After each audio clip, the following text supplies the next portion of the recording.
Hi, I'm Rick Coste, and welcome to the Joy of Vinyl. Today's show is all about old versus new vinyl records. Which should you buy, and does it matter?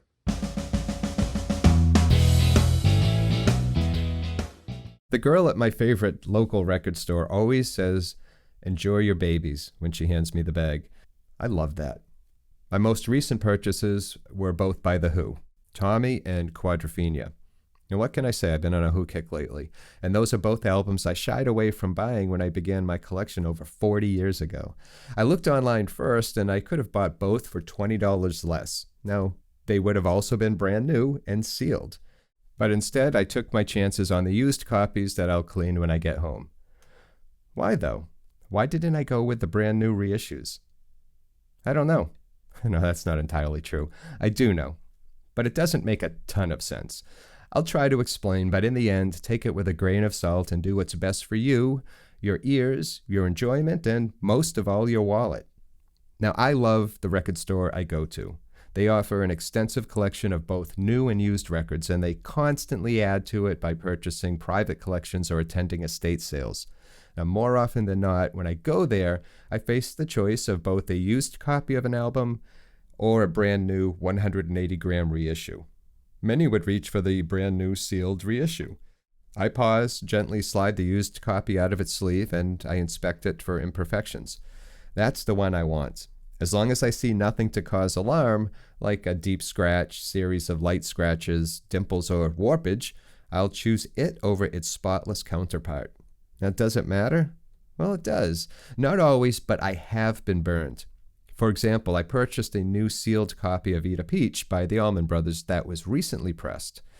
When I played it, I could tell immediately it was a subpar pressing. There was something about the sound that wasn't right. Now, I can't say for sure, but I suspect it was pressed using a digital source like a CD. And that's the thing. I know when I purchase an original pressing or close to original pressing from an era before digital music, I'm at least buying an analog recording sourced from an analog master. Now, that doesn't mean perfect or even doesn't even necessarily mean better in some instances, but it's where I start. Now, that being said, I do purchase newly pressed reissues. Iron Maiden's 180-gram Killers sounds great, and I bought that because it was in front of me, the only available copy, and I'd read a good review about the pressing. And it's all subjective.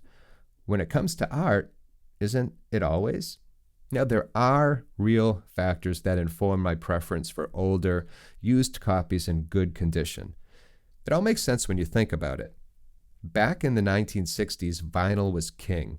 The competition was fierce, and record companies had immense pride in what they produced. Quality control in record production was at an all-time high. Now, there are always exceptions to this, but those records from the 1960s, if cared for, sound amazing. Companies pressed most of these using the original lacquers that were cut from the original masters. Now, the originals would eventually suffer from wear and tear, so new lacquers were made, hopefully from those original masters. Even the original masters will suffer from use, and they themselves need to be copied. As time passed, the records pressed years later were sourced from materials separated from the originals by generations, in some cases. Remember, this is analog and not digital. Sound quality will suffer the more it is copied and reproduced. Whether you can actually tell the difference is a matter of much heated debate and depends on the record being discussed. When the 1970s rolled in, competition still drove the market. But record companies began to cut corners to save money and to produce more product as fast as possible. It meant using recycled vinyl in some cases, and this involves melting batches of old vinyl and reusing it, a process that often introduced contaminants and was far removed from its original or virgin state. To further cut costs, some companies produced thinner records to use less material, and that was because there was an energy crisis in the mid-70s driven by an oil shortage. An example of these thin records would be the Dynaflex records produced by RCA around this time. They were so thin you could practically bend them. Jump into the 1980s, and the 80s saw a steep decline in vinyl sales when the compact disc was introduced. Now, I won't get into the vinyl CD wars here, but record pressing plants suffered and many closed as a result. Those talented individuals and engineers who'd spent decades perfecting their craft, well, they disappeared as well. Now, let's not even talk about the 1990s. Vinyl was declared dead and the world moved on. I also bought and maintained a CD collection, which was a sure sign of the apocalypse. But then something happened. Artists began to embrace old technology. The vinyl industry, which was barely on life support, wiggled its little finger and people noticed. Those old pressing plants were fired back up. The tech was old, and a new generation of engineers and entrepreneurs scratched their heads and wondered how to use it. Some mastered it or turned to the engineers of the past to teach them, while others fumbled their way through it, all with results that ranged from excellent to just as good to I wouldn't put that on my turntable if you paid me. Now, this leads us to today. Vinyl is alive and well.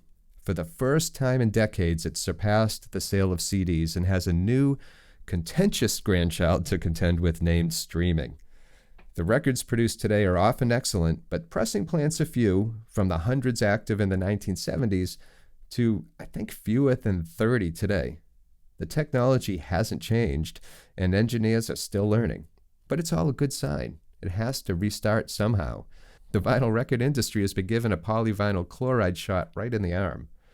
Now, when I walk into a vinyl record store, I'm immediately brought back to the days I'd save my allowance for a couple weeks or work a few extra hours at Rich's department store so I could buy the new Blue Oyster Cult album.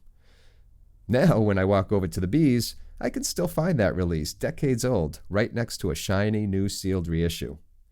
The fact that it can do that makes me smile.